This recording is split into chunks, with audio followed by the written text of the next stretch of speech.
ano ba ang tungkulin niyan? Magpaalala lang doon sa mga buhay nung panahon ng mga apostol para sabihin yung sinasabi ng Banal Espiritu. Di ba? Yung Banal Espiritu naman, yung mga sinabi ni Kristo, yun lang din nasasabihin ng Banal Espiritu. Di ba? O ngayon, sa panahon natin ngayon, kailangan pa ba ang Banal Espiritu sa atin? Nariyan na, nakasulat na eh. Hindi na kailangan natin ang Banal Espiritu kasi yung sasabihin din naman ni Kristo, nakasulat na. Kasi ang Banal Espiritu ng panahon nila, wala silang kasulatan na hawak-hawak. Kaya kailangan nila ng patnubay ng Banal Espiritu. Pero sa panahon natin ngayon, nariyan na ang kasulatan. Babasahin mo lang, uunawain mo, huwag mong dadagdagan, huwag mong babawasan. Bakit ang iba'y ginagamit yun? Tanong ko sa'yo, Kuya Willie. So yun. Narinig nyo naman yung sinabi nitong mangangaral na to. Very alarming teaching sa mga katulad nitong turo na to na maraming mapapahamak dito na mga sumasampalataya. Imbis na sumasampalataya sila sa Panginoong Jesucristo, tuturuan nitong mangangaral na to ng maling doktrina. Biruin mo, sabihin niya ba naman na hindi na daw kailangan ng banal na espiritu? Ngayon, pag hinanapan mo naman siya ng talata na hindi na kailangan ng banal na espiritu, hindi ko lang alam kung makakahanap to ng kahit isang verse. Very alarming yung ganito. Kasi, ang ano niya, ang katwiran niya, meron naman Biblia eh. At di na lang natin basahin daw. Naandyan na, babasahin na lang natin. Tapos yung banal na espiritu daw, tigatulong lang daw. Tigatulong, yun lang daw sa kanya, tigatulong. Bakit ka pa tutulungan ng banal na espiritu, hindi mo naman pala kailangan. Lumabas na rin sa bibig mo eh. So, sabi dito sa, mga comment huwag kang magaling-galingan ranyo. Ito yung natutunan niya dito sa mga ngaral na to. Sabi, kinakalaban ko daw si Brother Owen. Matakot ako pag kinakalaban ko ang Diyos. Si Brother Owen, tao lang to eh. Tao lang to, si Brother Owen.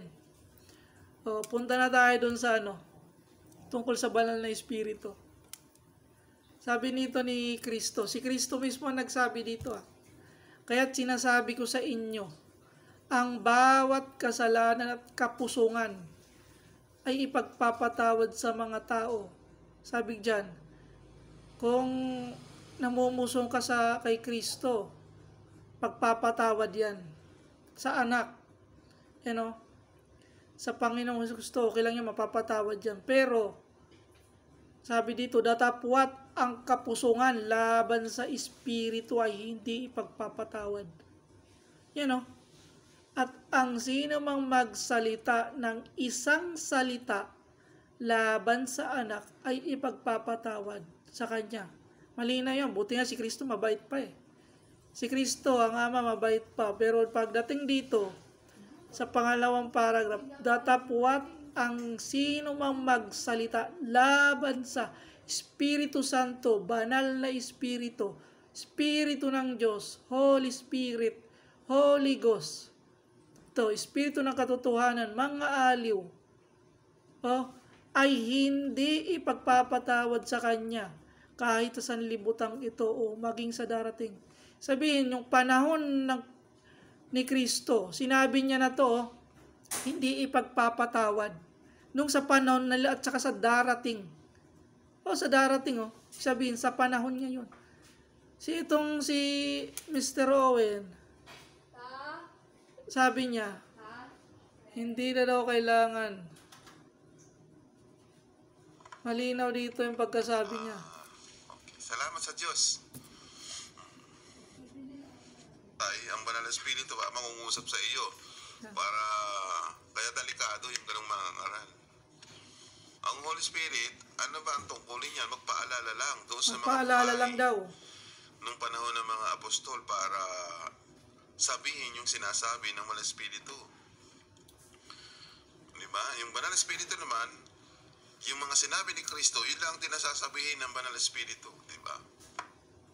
O ngayon, sa panahon natin ngayon, kailangan pa ba ang banal na espiritu sa atin? Nariyan na, nakasulat na eh. Hindi na kailangan natin ang banal na espiritu kasi yung sasabihin din naman ni Kristo nakasulat. Kapusungan. Hindi na daw kailangan ng banal na espiritu. Mali na yung pagkasabi dito. Sabi ni Kristo ang magsalita laban sa Espiritu Santo. Kapusungan. Kapusungan yon. Sa mga makikinig nitong video na to, alalahanin nyo yung sinabi ni Kristo. Kapusungan yung magsalita ka laban sa Espiritu Santo. Sa banal na Espiritu. Kasi yung Espiritu Santo, basahin natin dito sa Roma. Sa Roma 8. Sa Roma 8:26. Tingnan mo ko anong ginagawa sa atin ng banal na Espiritu. Gayon din naman ang Espiritu ay tumutulong sa ating kahinaan. Itong si Mr. Owen, malakas na to. Hindi na kailangan ng banal na Espiritu kasi puro kapusungan ang sinasabi niya. Puro kasuklam-suklam sa Espiritu. Kaya na sapagkat hindi tayo marunong manalangin ng nararapat, ngunit ang Espiritu rin ang namamagitan. Namamagitan din siya. Dahil sa atin ng mga hibik na hindi maisa-isang panalita. At ang nakakasiyasat ng mga puso'y nakakaalam kung ano ang kaisipan ng Espiritu sapagkat siya ang namamagitan dahil sa mga banal alinsunod sa kaloob ng Diyos. Ang Espiritu din ang namamagitan sa atin sa Diyos. Kasi ang Espiritu tumutulong sa ating kahinaan. Paano mo sasabihin na hindi na kailangan ng banal na Espiritu? Kapusungan talaga. Kawikaan. Dito sa 30. Sabi dito, huwag kang magdagdag ng kanyang mga salita, baka kanyang sawayin, pasunta ka sinungaling. Di ka lang namumusong, sinungaling ka pa. Dito, sa unang Juan, 4:17. Mga minamahal, huwag kayo magsipaniwala sa bawat espiritu, yung ibig sabihin, yung mga nangangaral, kundi yung subukin ang mga espiritu kung sila sa Diyos. Sukat ba naman sabihin hindi na kailangan ng banal na Espiritu, Espiritu Santo, Espiritu ng Diyos? Hindi, ibig sabihin, hindi sila sa Diyos. Yan ang lagi natin tatandaan, hindi sila sa Diyos. Yung mga nagsasalita ng ganyan. Tingnan mo. Dito sa kung anong saan ang bahagi nila. Mga nagsasalita ng mga sinungaling. Ngunit sa mga duwag at sa mga hindi manampalataya sa mga kasuksak-suklam, sa mga mamatay tao, sa mga may kipay, at sa mga gagaway, sa mga magkusambasungan, at lahat ng mga sinungaling. Saan mo nabasa sa Biblia na hindi na kailangan ng banal na Espiritu, yung mga taong sumasampalataya? Isinugo nga yan ng Ama, Isinugo yan ng Ama para gabayan tayo. Hindi lang gabayan, sabi mo lang Hindi mo alam marami ang ministry ng Holy Spirit. Mayroon work of the Holy Spirit. Tingnan nga natin dito. Ang Holy Spirit, isinugo ng Ama. Yan yung ministry niya. Ano pa yung isa? Fruit of the Holy Spirit. Wala kang ang fruit yung pakayang yung kaloob, wala ka rin kaloob kasi hindi na kailangan ng banal na Espiritu, sabi mo Hindi na daw kailangan ng banal na Espiritu. Saan mo nabasa sa Biblia yun? Dito nga sa Juan. Sa Juan 14. Ang linaw dyan sa 14 Sa 14.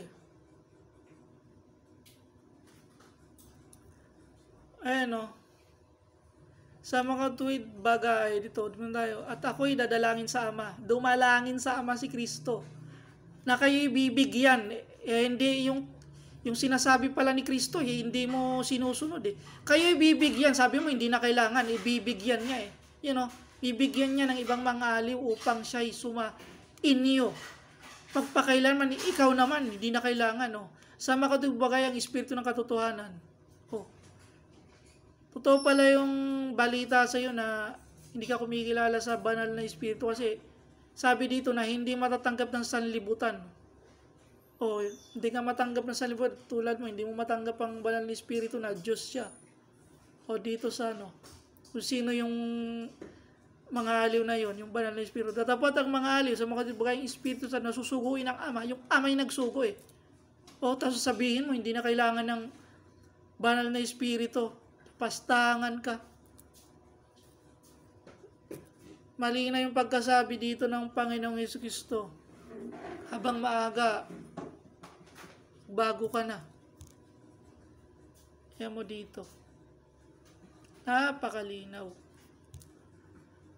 Sabi dyan, ang sino man magsalita na isang salita laban sa anak, yan o, kay Kristo. Pagpapatawad.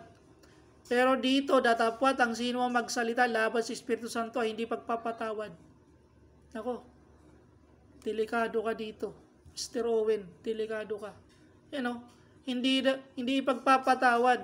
Sukat mo ba naman sabihin, hindi na kailangan ng banal na Espiritu? Saan sa Biblia sinabi ng Ama na hindi na kailangan ng banal na Espiritu? Saan sa Biblia sinabi ni Kristo na hindi na kailangan ng banal na Espiritu? Ikaw naman pala itong hindi sumusunod sa Biblia. Isa kang bulaang mangangaral. Sabi dito ng ni Kristo, susuguin nga eh. Bibigyan kayo eh. O, kung bibigyan, tatanggapin. O, bibigyan kayo, tanggapin mo. Kung anong ibibigay ng Ama. Eh, ikaw, ayaw mong tanggapin eh, yung banal na Espiritu eh. Hindi mo nga, hindi mo nga kinikilala siya eh. Sa'yo lang, tagatulong lang daw, tagatulong. Hindi mo alam, maraming ministry ng banal na Espiritu. Sinugo siya. Ano yon? Isa siyang comforter, guide, na teaching, nagtiteach siya, testify, empower sin, sanctified, regeneration, dwelling, pwede yung born again, intercession, sealing, pagdating dito sa Galatia, siya yung pag nasa atin ang banal na Espiritu, tayo yung mamumunga ng fruit of the Spirit kasi lalayuan na nga natin yung masasama. Dito naman sa sa unang Korinto, ang banal na Espiritu, kung si Kristo nagkakalob, ang banal na Espiritu nagkakalob, ang Diyos Ama din nagkakalob. Ang banal na Espiritu nagkakalob. Nandito sa unang Korinto. Tapos sasabihin mo, hindi na kailangan ng banal na Espiritu. Iyan nga yung yan nga yung tumulong sa mga unang panahon sa mga propeta. Yung sa panahon ni Joseph the Dreamer. Siya yung tumulong doon sa kanila. Pabasa nga tayo dito sa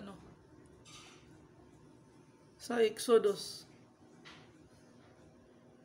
Ang banal na Espiritu, yan ang tumulong sa panahon ng mga propeta.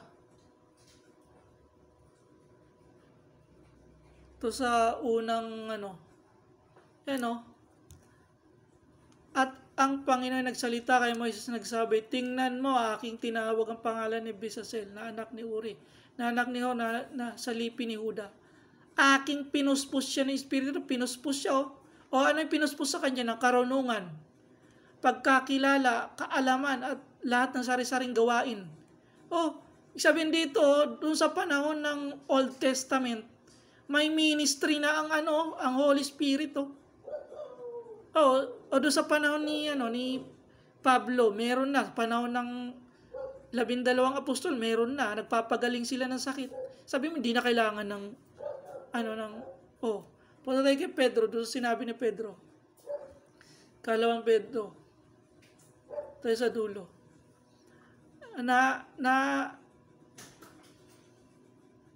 Dito naalaman mo na ito na alin mang hula ng kasulatang ito. Ibig sabihin, yung Old Testament at saka New Testament, manghula ng kasulatan ay hindi nagbuhat sa sariling paliwanag. Sabi dito, sapagkat hindi sa kaloob ng tao dumating ang hula, kailanman kundi ang mga tao ay nagsalita buhat sa Diyos, na naudyukan ng Espiritu Santo. Naudyukan, Pero mo, naudyukan pala sila. Yung sa panahon ng mga, ng mga Old Testament na mga prophets, naudyukan sila ng banal na Espiritu. Sabi, hindi mo kailangan namin. Naku po. Hindi ko lang alam sa'yo. O dito tayo sa 12. Sa Pedro pa rin. Hindi daw kailangan ng banal na Espiritu. Grabe naman ang very alarming yung itinuturo mo sa mga sumasampalataya. Sabi dito, na ipinahayag sa kanila na hindi sa ganang kanila sarili kundi sa ganang inyo. Pinangawasawaan nila mga bagay na ito na ngayon ibinalita sa inyo sa pamamagitan ng mga nagsipangaral sa inyo ng Ebanghelyo, sa pamamagitan ng Espiritu na sinugo mula sa langit. Tapos sabihin mo, ayaw mo ng banal na Espiritu, hindi kailangan ng mga ikaw lang, huwag mo kaming idamay. Sinugo mula sa langit. Saan ba galing ang Ama? Nasa langit yung Ama, ibig sabihin, Diyos yan. Di mo kailangan ng banal na Espiritu, Diyos yun . John 15:26, Datapwat pagparito na mag-aaliw na aking susuguin mula sa Ama. Mula sa Ama yung mga aliw. Mula sa Ama yung mga aliw, yung banal na Espiritu, Espiritu Santo, Espiritu ng Diyos. Nasusuguin sa makatuwid bagay yung Espiritu ng katulad na nagbuhat sa Ama. Nagbuhat sa Ama. Kung si Kristo nagbuhat sa Ama, nanggaling sa Ama, ito rin nagbuhat sa Ama. At siya magpapatotoo sa akin, hindi mo pala kailangan ng banal na Espiritu . Ikaw na lang, huwag mo na kaming idamay na mga sumasampalataya. Sana may matutunan kayo dito sa ating reaction.